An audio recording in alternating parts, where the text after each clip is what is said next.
phones. Hello? Should I call him? Call him. Are you serious? This is good TV. We're calling Michael Bublé. Fuck it. See if he answers. I'm bubbly. Oh shit. He fucking declined that was shit very awkward. immediately. Wow. Well, it was a half a ring. Bublé's not that hey fucking guys, guy again. Yeah. I'm with... It's a bad connection. Try it again. Oh, you know what? I'm on airplane mode. That's so why. Boom.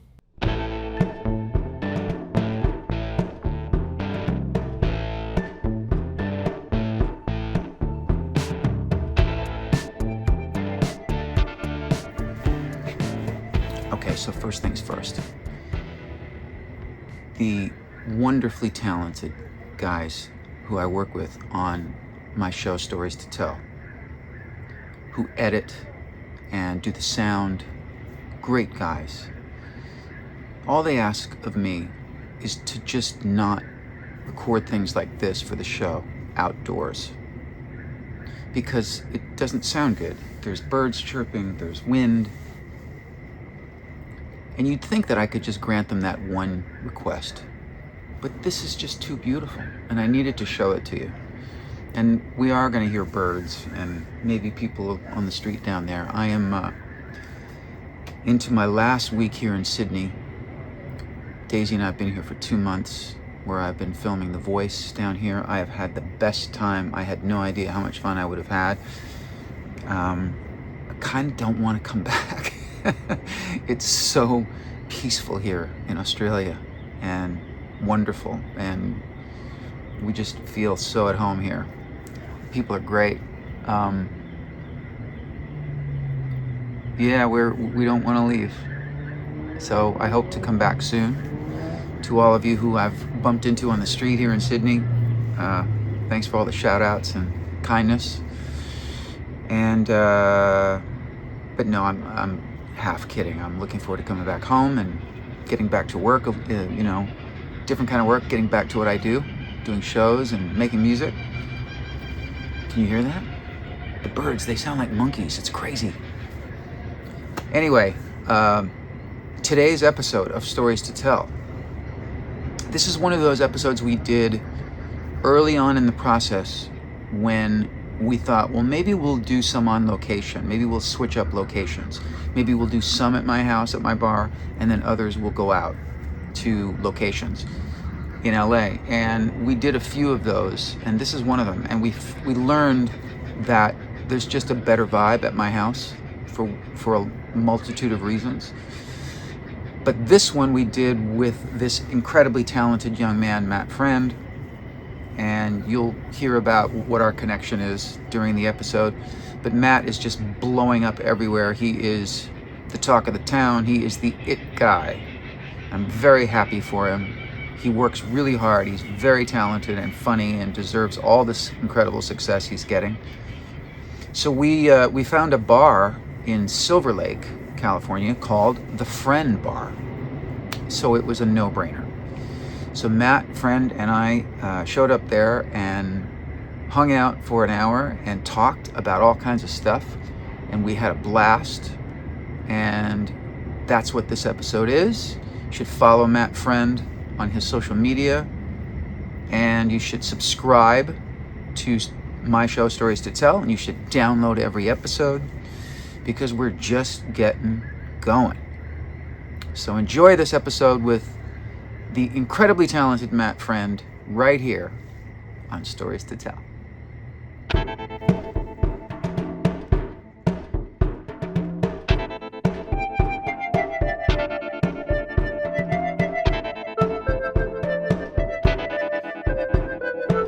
Oh my God. The Hustler. Richard, Cheers. it's great to see you. Dude, pleasure. Cheers. That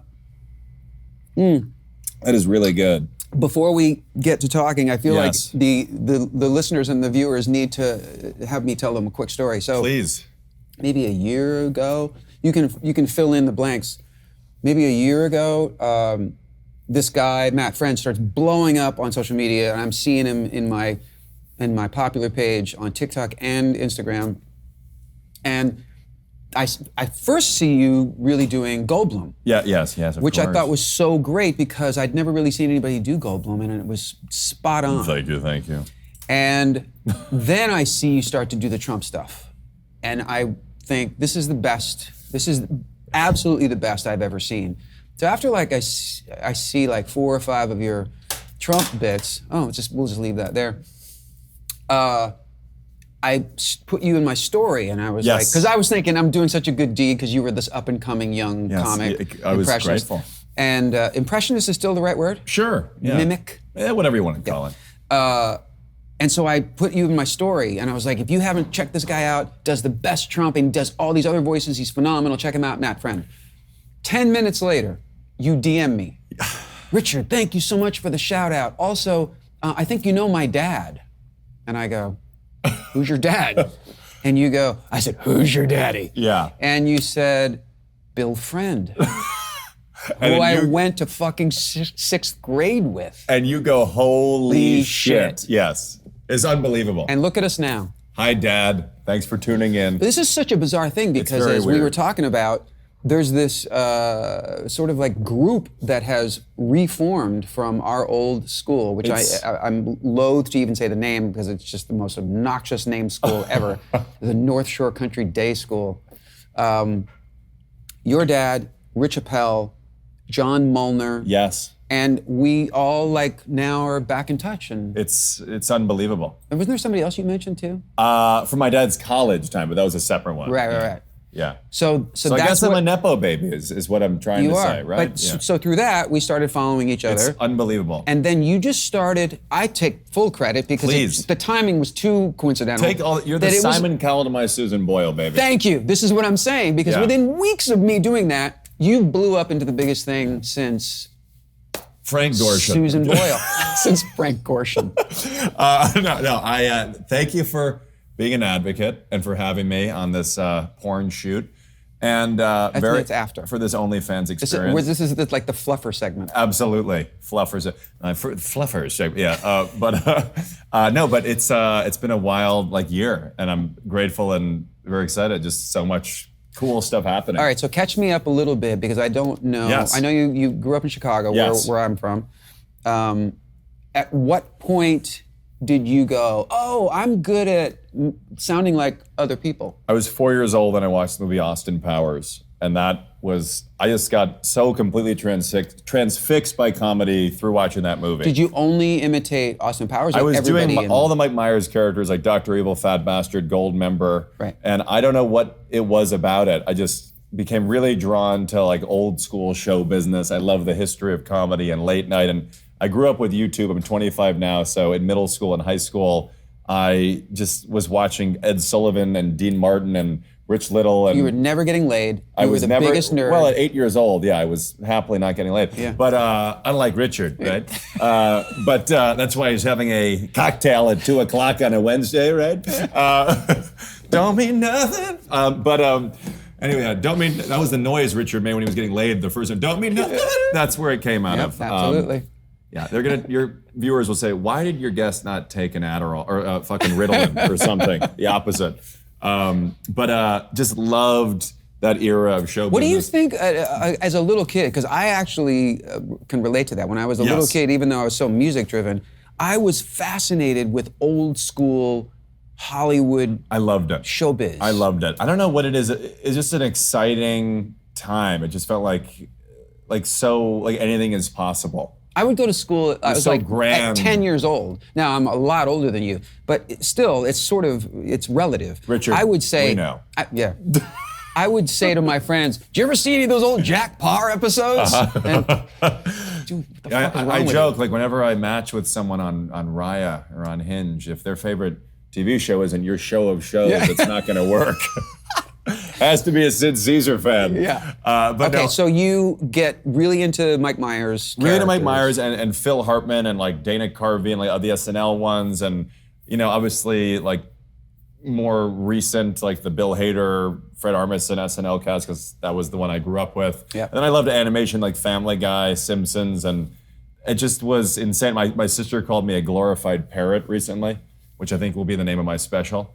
Would be a great name. But how did it manifest into? I was doing impressions of my grandfather. And At the it dinner starts table. with trying to make your parents laugh. Right. And I would do my teachers and parents, friends. Would you also do mannerisms? For sure. Yeah. Constantly. And then it just kind of became I just loved watching like late night interviews. Like so many nights in high school and in college, I would just be like eating, watching Fallon. You know, I just like, for some reason I loved stuff like this, like celebrity banter. I don't know what it was. Right. But you can learn a lot about people by the way they carry themselves in interviews. Absolutely. I hope I'm doing well. Well, we can work on it though. Thank you. And I don't know, I loved movies and shows and also just reading about great actors and entertainers and musicians, and I loved it. And now I started doing stand-up in college, and now it's become this thing. So what was the first impression you did, like at school or anything in front of an audience of any kind? In front of an audience, I think I did, like when I first went on a Second City, I think I did an open mic. So you were a lot older. In like high school, I think I did an open mic actually. Okay. So that was when I really went on stage to do it for the first time. So I think, and was it all impressions? First, I would just kind of get away with doing like, oh, hello, it's Stewie Griffin. Hey, it's Roger the Alien, feeling crazy. You know, like voices.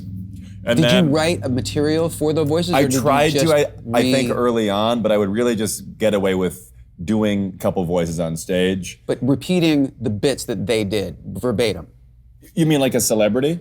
So in other words, when you would do, let's say 15 minutes. Yeah, I was doing 5 like early on. But were you writing material for those voices? For sure. Or were you just repeating like bits that were... The first time I went on, I would just do like maybe sometimes I'd be like, oh, hello, it's Stewie, like great to be here tonight at Second City. There wasn't really any substance. And then it graduated to trying to start the process of writing material for like a 5-minute set at Gotham Comedy Club, where it was, when I was at NYU, I really started to just be performing almost every night, and I would just attempt to create something. And then over the past like 2.5 years, I now have an hour of material, and that's more like stories. It just hit me, by the way, I have to interrupt. It just hit me. Please. When you're talking about NYU, and I'm thinking, oh, that's a long time. That's like 3 years ago. Yeah. It's like 3 years ago. You're still a fucking kid. Yeah. You're 25. Yeah. So it's been a while, because comedy, like you have to, you develop your own voice. In my case, I do voices, but then I'm also it's more than just the impressions, it's also me throughout the show. Right, well, and I want to talk to you about that. That's a big theme of this current show, where I begin it and I basically say I did a TV interview as myself, and somebody commented on my Instagram and my Truth Social, just my Instagram, somebody writes, it appears you finally found an impression you can now yourself. Oh. Ooh. Yeah, I know. So the theme of that, part of that show is like, am I enough for the audience as myself? Right. And we explore that like you've explored your sexuality over the years. Still. Right. Oh, I feel like I'm doing Trump when I'm... Yes. Is it a pressure kind of feeling of who am I without the impressions? Or is it just like, I got that. You've got that in your pocket. Yeah, I think it's just like a great tool. And also, like, it's fun. I love doing them. Like, there's nothing... And you have to be honest, though, because when you blow up, as you have, in a very specific way, let's be honest, you blew up with the voices, with the impressions. So far, it hasn't really been the actual material as a comic yet. I think it's because I'm doing these other things. Like I'll do, like local news shows or CNN or MSNBC, and I'll do like the stuff on Stern, and I'm doing these red carpet interviews. So like you got to start somewhere, and it's just so hyper competitive now. But I think like my personality, when I do like interviews like this, it's all starting to morph into like something bigger than that. But I feel great about getting to this place. Of course. And now I'm gonna just continue to evolve. You also have this really, I think, I don't know of anybody else, another example of it, a really unique bit, even, if you will. Forget experience, but this part of your thing is that you do impressions of people to the people. Yes, yeah, that's become a big thing. I've never seen anybody, your whole account is a collection of you. Like I'd forgotten that I'd seen the Paul Giamatti one, but you just showed it to me again. It was very fun, Richard, it was very fun. I did Paul next to Paul, and he liked it very much. Okay. So that's become a crazy thing, where... Okay, so let's take that as an example. Please. Did you know you were gonna see Paul Giamatti? Yes. So you worked it up, or you already knew how to do him? I'd been doing Paul Giamatti. I loved the John Adams miniseries on HBO. Okay. And I just, for some reason, I loved that in high school. And then I'd just been doing it for a number of years. And then I had this gig at the Golden Globes where I was doing kind of comedic interviews on the red carpet. So there were impressions, but also just straight up interviews, kind of like late night TV host style, where I could just really do whatever I wanted. I could ask like Richard Marx if he was invited. A funny question, must have gotten lost in the mail. Yeah, apparently. A funny, maybe he'll present next year, right? A funny, I could ask them funny questions, but then some of them I knew were gonna be there, like Giamatti was nominated for the Holdovers this year, and I got lucky that we had that moment, and he also knew what I do, and he'd seen some of my stuff before, so it made the interaction that much better. But what about like the people you've run into on the street, like Letterman and... So that has happened, and that's part of my hour where I talk about these interactions. Are those just random? Completely random, and people think I'm like a TMZ stalker. People have theories. They're like, "How are you so connected?" Somebody said, somebody thinks like my dad is a movie mogul or something, and then someone was like, "Were you on Epstein's Island?" Of course. And I said, "I'm 25. If I was on Epstein's Island, I would have been one of the kids." Yeah. but yeah, that's a good line. Born in '98. It's a good line. But good, Bill Maher. Bill Maher. Oh, thank you. That I really loved that episode. Oh, I appreciate it. But back to the original question. Okay, we'll get to Bill later. Yeah, you can tell Richard's been more on the receiving end of the interviews. Okay, a lot of bouncing. Yeah. We're just fucking around, right? He's fantastic. But I kid because I love him. I kid, Richard. I kid because I love him. I kid because I love him. I never liked you. We're just doing full Don Rickles now. Basically, I've been having these run-ins on the street. Yeah, and that's like the nature of living in New York. First one happened, I met Andy Cohen on the sidewalk, and we did a little thing, and I said, "Andy, what do you think of this impression?" And he's like, "I don't have a problem with it. You're young, funny, and cute." Yes. And he actually began the interaction. He goes, "You're the guy who does me, right?"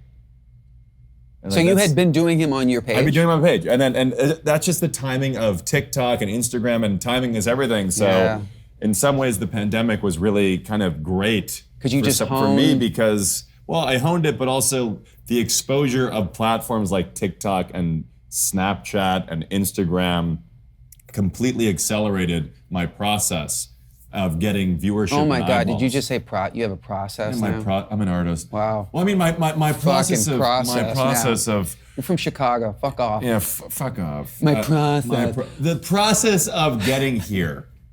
Yeah. Yeah. Well, it is actually really remarkable. Oh, thank you. To see how fast things have gotten to now, and I wonder, like, are you really? I can only relate to it. So I was 23 when my first hit happened. I didn't do drugs. I didn't drink. I was all about work. That's clearly changed. Clearly, thank 3 God, o'clock finally. right now. Yeah.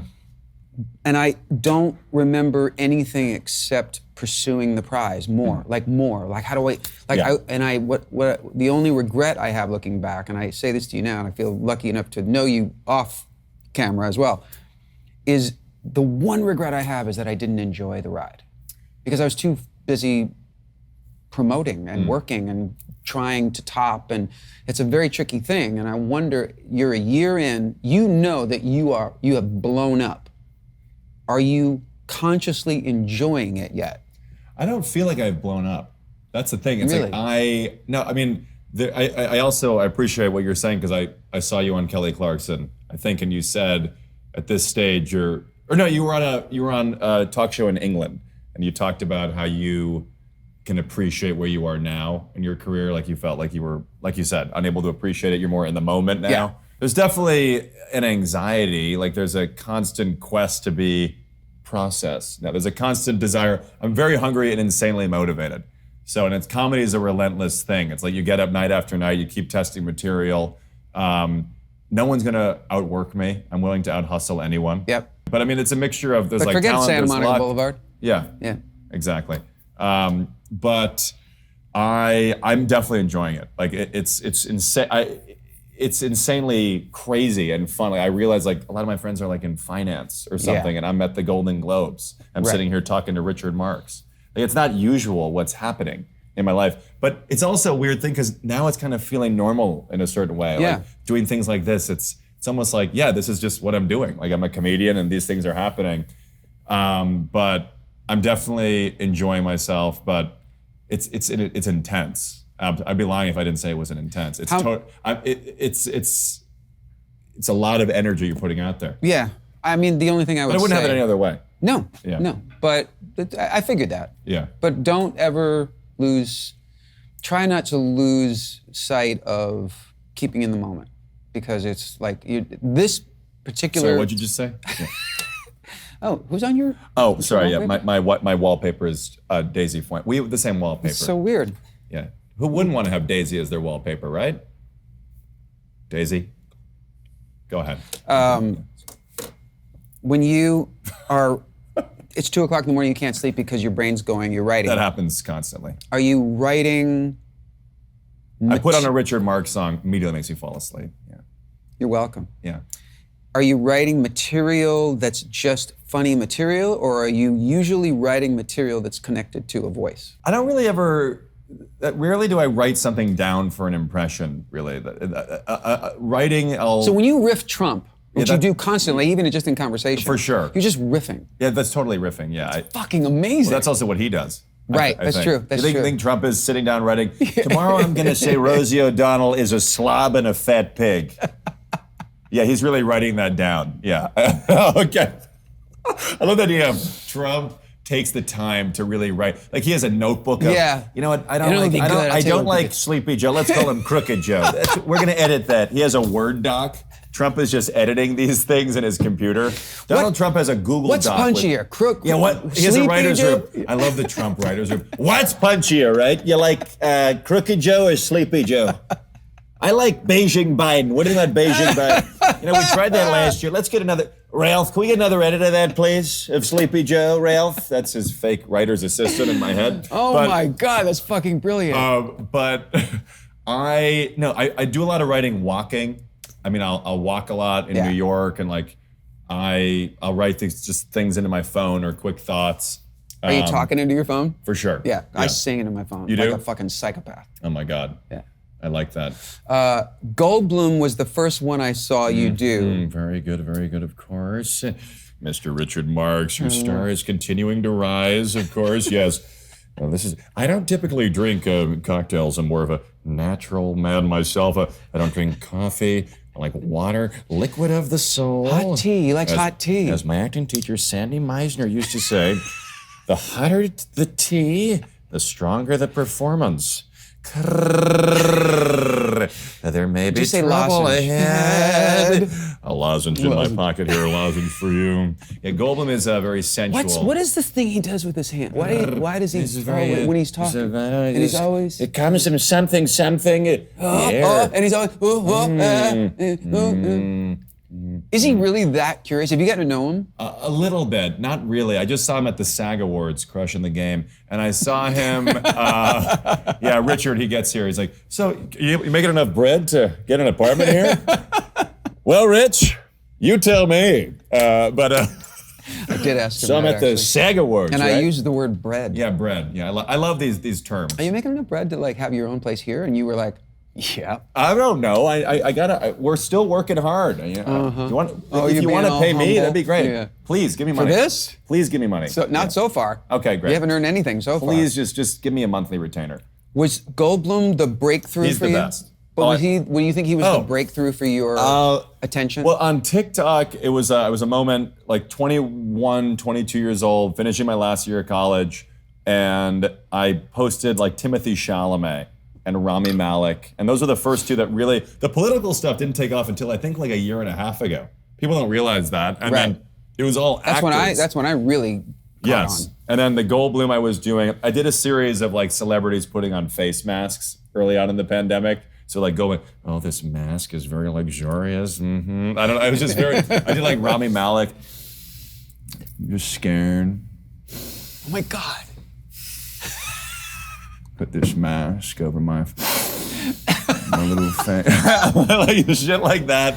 And then that's so great. And then so that took off, and then Yeah, I mean, it's gotten me like it's TikTok, social media just opened all these doors. Like back then, you had to do a set on Carson to get noticed. Yeah. But now, And if you got invited over to the couch, you were in. for sure. But now, no, it's an exciting thing because like just as SNL, like Bill Hader, he's a career I really admire, and like he started on SNL and he was the impression guy, did some characters, and now he's like morphed into director and actor, and he has his own show, and so now I'm at this point, and now I'm thinking about like the next evolution because I love guys like Rich Little, but that's not really what I want. I don't want to be necessarily just doing. What did you say? Rich Little, yeah.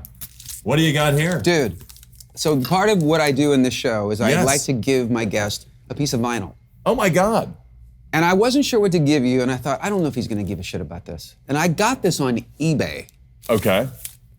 Look what it is. Oh my God. It's a Rich Little album.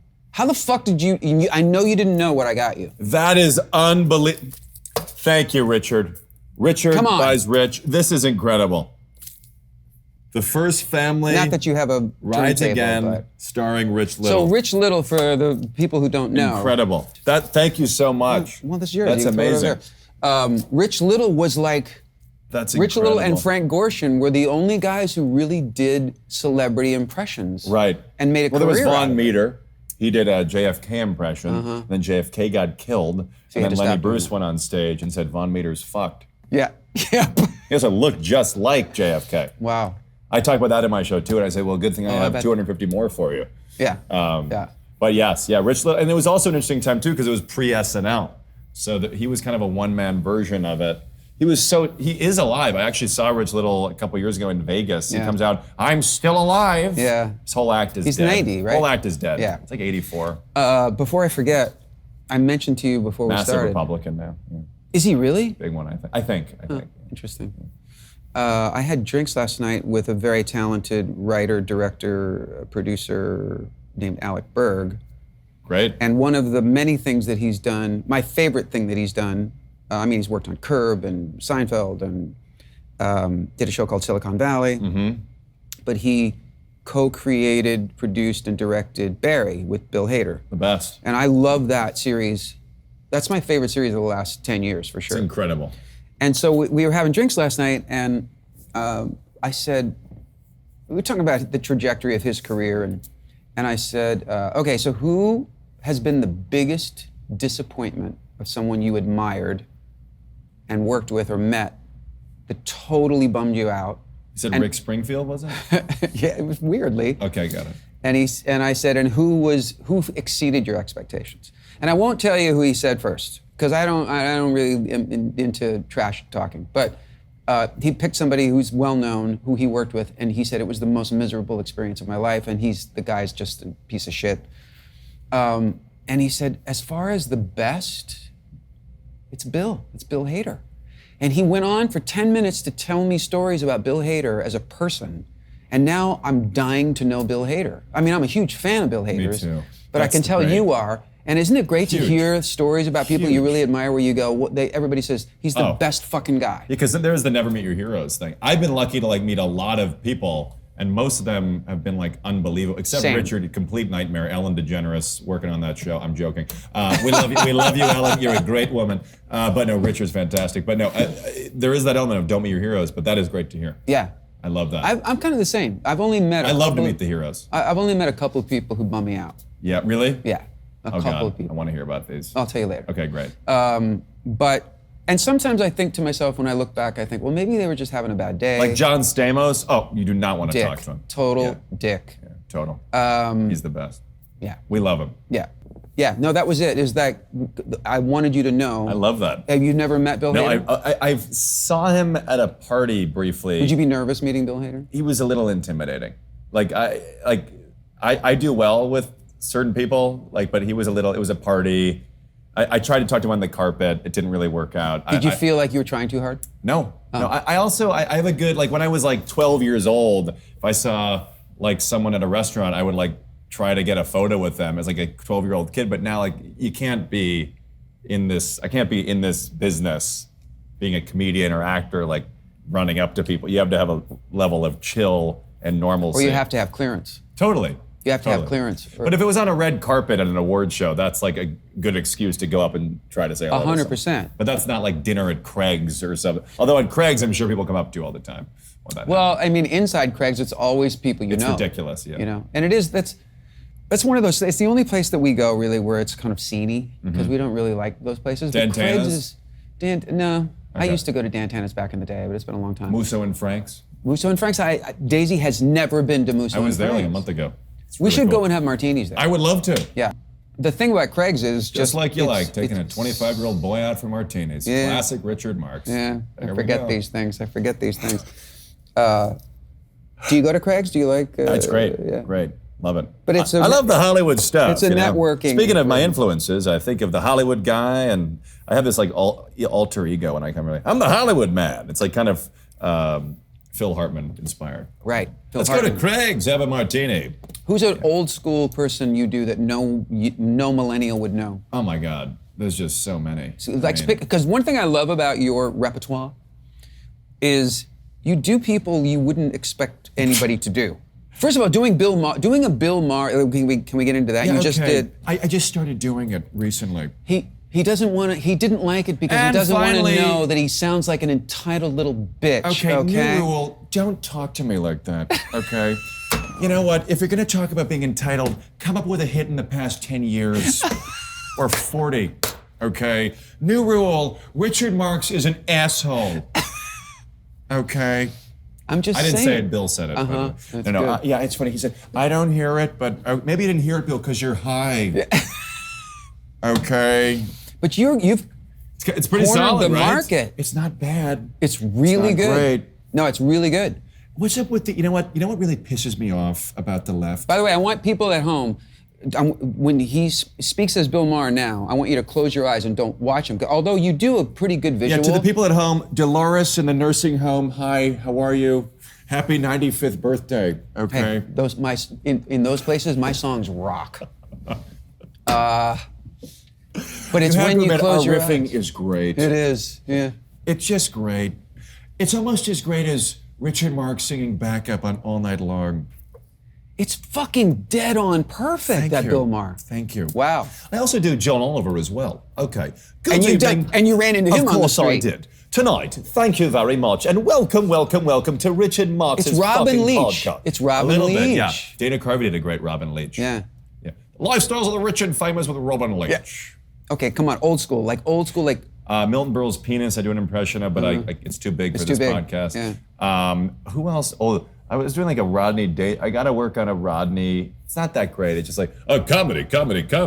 It's in my blood. I wish it was in my act. You know, I don't know. That's not Excellent. terrible. That's not terrible. Johnny Carson, we were doing earlier. Yeah. Very fun to do. who's somebody? Sammy Davis, a little bit of Sammy Davis. Ouch, the babe. Candyman can. Why do we always have to ouch? The Candyman can. Yeah. I've got so much Spilkus right now. You met him, I'm assuming? Never. How'd you never meet him? No, but Stamos has a great Sammy I Davis know. story. I know he does. How did I never meet him? Because I don't know. I was young then. You met Frank? Never met Frank. Does that kind of kill you a little bit that you never met him? Yeah, I would have loved to have had him. Because you were on Carson. Can you talk to me about that really quick? Tell me like that story again, going on Carson. No. Great. I forgot this is my interview. Yes, Right. I had done. This is probably like 91, 92, right when he retired. Unbelievable. So I had done the Tonight Show a bunch of times, but with Jay Leno, because back in those days, if you were a young artist, if you were a pop or rock artist, you went on with Jay because that was the younger audience that tuned in. And I was a massive Carson fan. So it was always a little bit of like, I'm happy to get booked on the Tonight Show all the time. But then I heard he was retiring. And so they asked me back to promote some album. And I said, I don't want to piss anybody off. I don't want to piss Jay off because I like Jay. I get along great with Jay and I always have fun with him. But I said, I'd really love to be on with Johnny if there's any way. And they were like, of course. So this was back in 92, I guess, when musicians were still worth talking to. You didn't just do your song and edited a 90-second version of your hit at the end. My first guest is the Kid Leroy. So I get to do Carson. On the program is Ice Spice. But I Okay. get to do panel with him. I get to sit and talk to It's him. ridiculous. So I do 2 songs and an interview with Johnny Carson. It's insane. So I remember... Insane. I wouldn't get away with this now.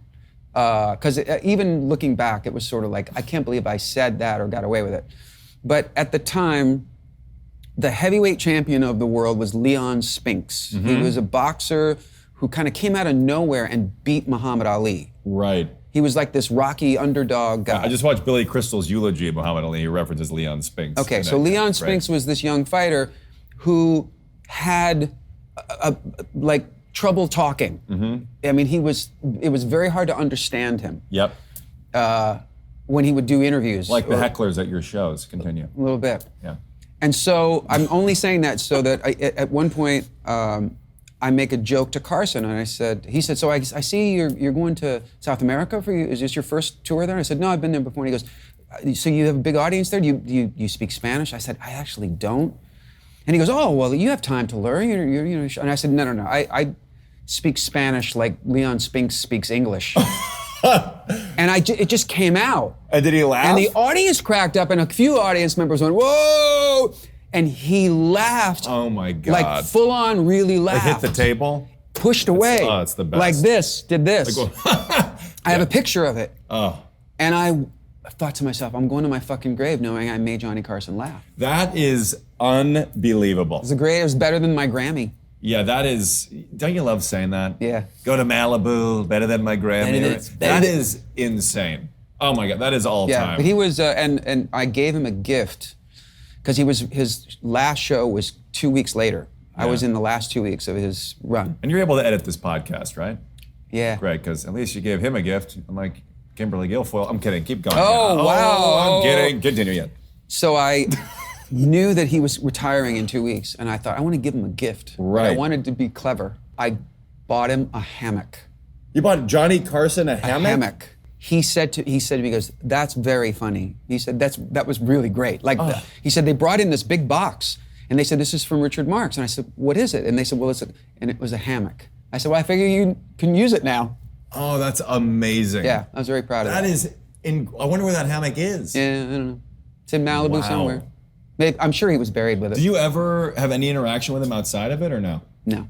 But in between, we talked. Like, apparently, like, some of those guys, they don't want to talk to you in between. Right. In between, he was super. Do you remember what he said? Just, I mean, part of it, one of them was just that he said, oh, thank you so much for the hammock. That was so funny and clever. And I give her the hammock. Yeah. Okay. Yeah. That's very good. I don't really remember what else we talked about, but I think it was that, because he was a drummer. Right. And I even. Insane. Yeah. Unbelievable. But doing that show with Johnny Carson is one of my greatest memories. That's incredible. He was also, like, I realized, having been interviewed at that point a bunch of times, that he was the best at what he did. Oh, because he would just lay you up. Because I'm sure he wasn't that particularly interested in me. Oh my, right. But he acted like he was. Right. Like kind of like what I'm doing with you now. Exactly, yeah. I'm very proud of you, man. I'm really happy for you. Thank you. It's so cool to have this relationship with you now. And whatever it is. Whatever it is. Wherever you go, whatever you do. You can't walk after an afternoon with Richard, and I'm not talking about the alcohol. But anyways, wallpaper. Michael Bublé, how did you start doing? Yeah, we gotta sing. Could you do sing? So I met Bublé. Should we FaceTime him right now? Mm-hmm. Are you kidding? Fuck yeah. Should I? Do it. You guys know each other, right? I've met him. Oh God. Actually, I don't know if I've ever met him. He recorded one of my songs. Hello? Should I call him? Call him.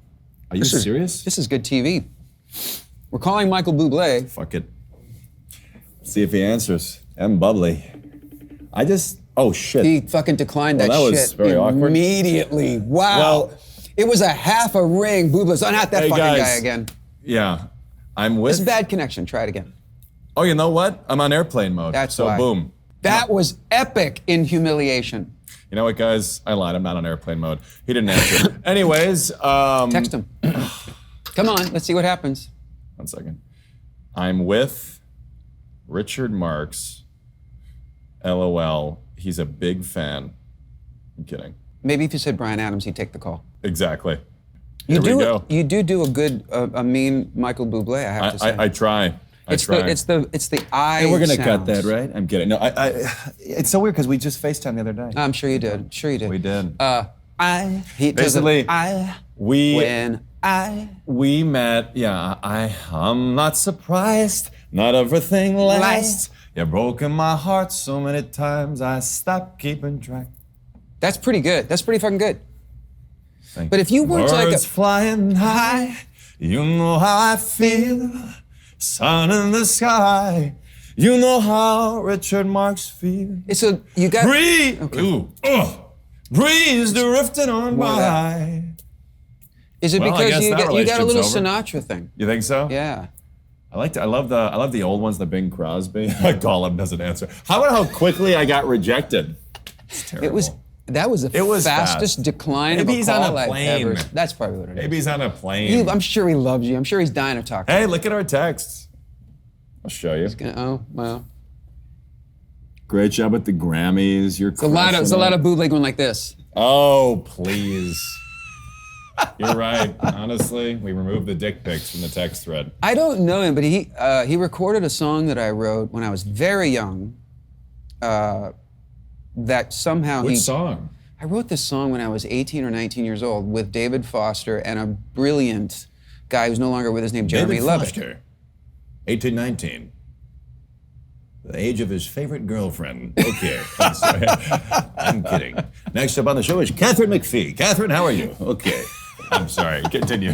You're like, where is this going? Yeah, that's really good. Yeah. You got me there. Thank you.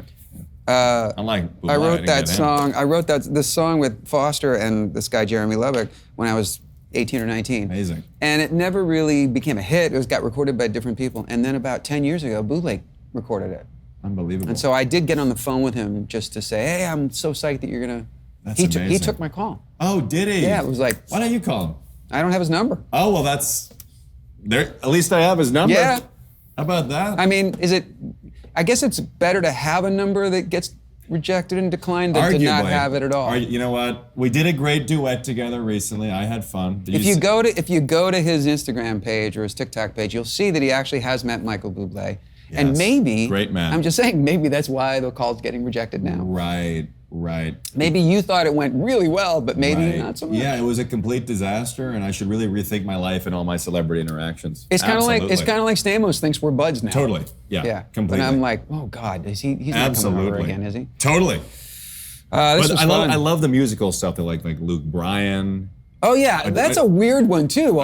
Yeah, he told me in order to do me, you just have to mix Gomer Pyle and Elvis and then blend them. Holy shit! And then you get country girl, shake it for me now, shake it for me. Dude, that's fucking awesome. Oh, thanks, man. I love Richard Marx, man. Richard Marx, fuck yeah. Let's bring out Ron DeSantis on stage again. You see that? No. Yeah, Luke Bryan brought out Ron DeSantis on the stage. I was just thinking I could do them both, Ron and Luke partying together, Yeah, I also like the deep voice country, like, baby, lock them doors and turn the lights down. Josh Turner, Josh Turner. It's some music on that's soft and slow. Tim McGraw? I got to work on that one. Got to show a little more chest. Yeah. You think Louis Armstrong?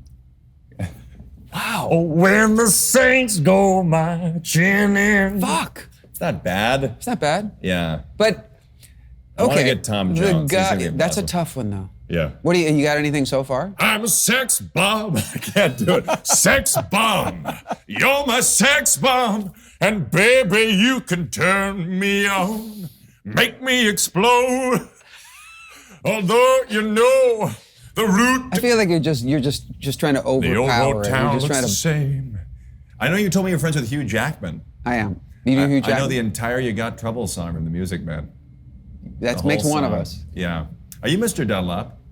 Say yes. Yes. Well, either you're closing your eyes to a situation you do not wish to acknowledge, or you are not aware of the caliber of disaster indicated by the presence of a pool table in your community. Well, you got trouble, my friend. Right here, I say trouble right here in River City. Why, sure, I'm a beater player. Certainly mighty proud to say, I'm always mighty proud to say. You've had enough of I this. consider that the hours I spend with a cue in my hand are gold. It helps cultivate horse sense and a cool head and a keen eye. Did you ever think you tried to give it down and kind of leave to yourself from a 3-round billiard shot? But just as I say, it takes judgment, brains, and maturity to score in a ball-line game. I said that any boob can take and shove a ball in a pocket. They call that sloth. The first big step on the road to the depths of degradation. I say first, medicinal wine from a teaspoon, then beer from a bottle. And the next thing you know, your son is playing for money in a bitch-back suit. And listening to here, no, I can keep going, but fuck it. Wow, Anyways, what a panty and I didn't dropper. get the role in 7th grade, so there we go.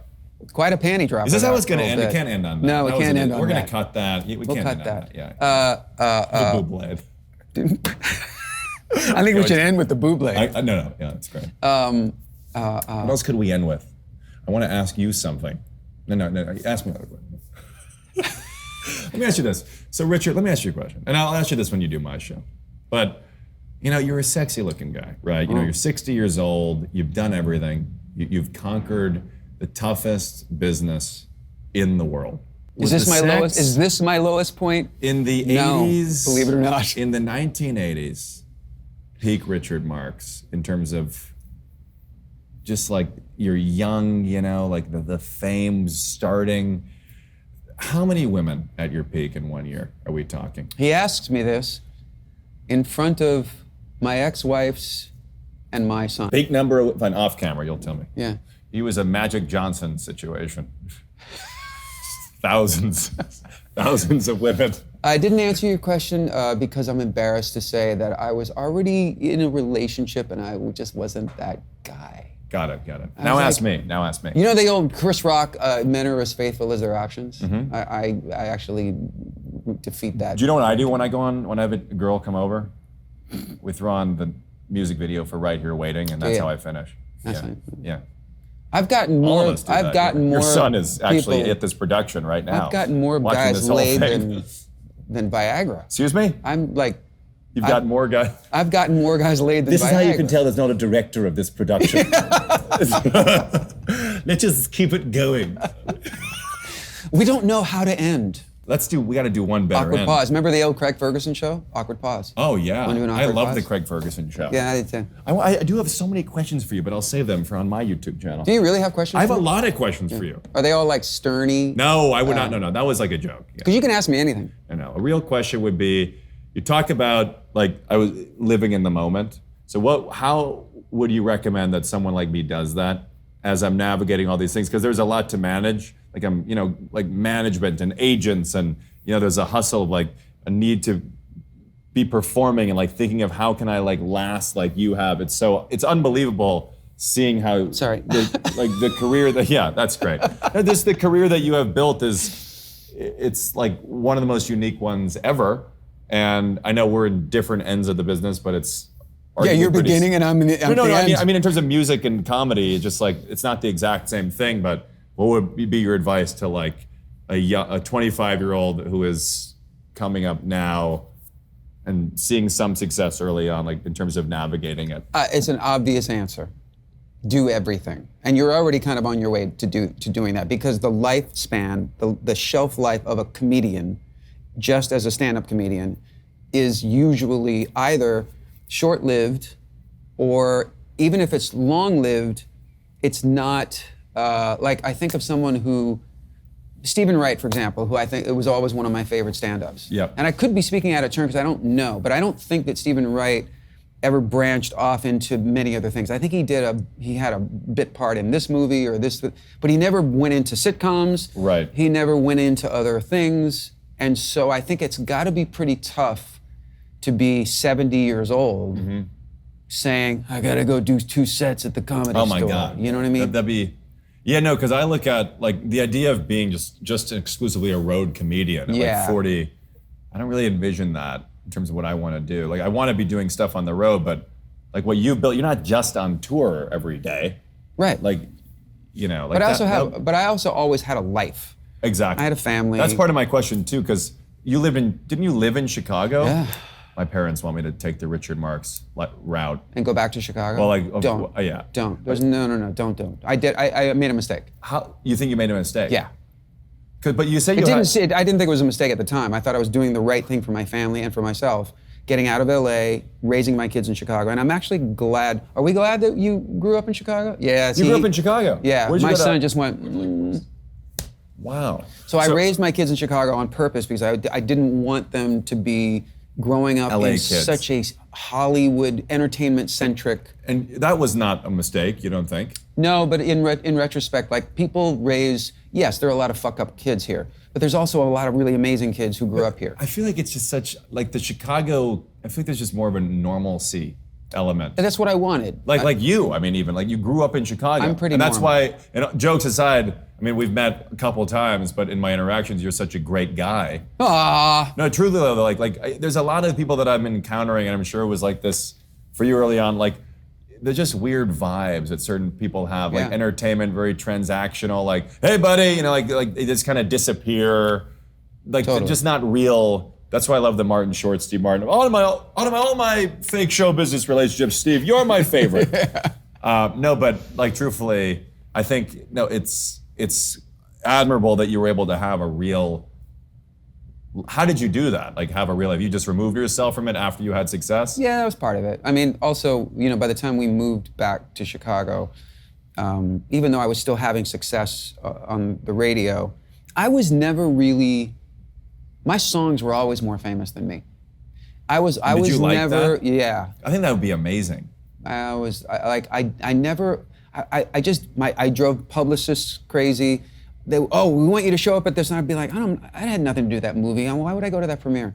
Like, I was just like, I didn't want to do shit like that. Because you have like such an incredible like level, I feel like, of like success. Because like you're extremely famous, but also like you said, like you've just navigated it so well. I think it was an accident. Because you're also like you have so many normal qualities, Thank you. in a great way. Thank you. You're a total bore now. Yeah. But like no, but you seem like a normal guy. But you're also like it's like a Hannah Montana. It's like you're like a rock star, but like a normal guy.